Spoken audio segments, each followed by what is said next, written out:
আমরা আমাদের পিসিটাকে শাটডাউন দেওয়ার জন্য আমরা প্রথমে যাই স্টার্ট বাটন, এরপরে পাওয়ার, এরপর দিয়ে শাটডাউন।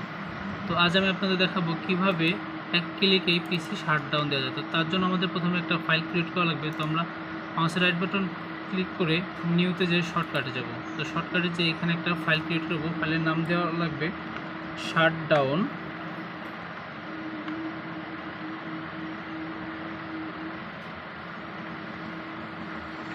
শাটডাউন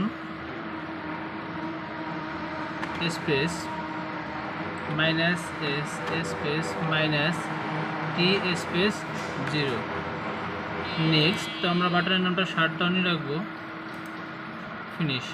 তো বাটনের আইকনটা আমি একটু চেঞ্জ করে দেব। তো আইকন চেঞ্জ করার জন্য রাইট বাটন ক্লিক করে প্রপার্টিজ থেকে শর্টকাট আইকন চেঞ্জ।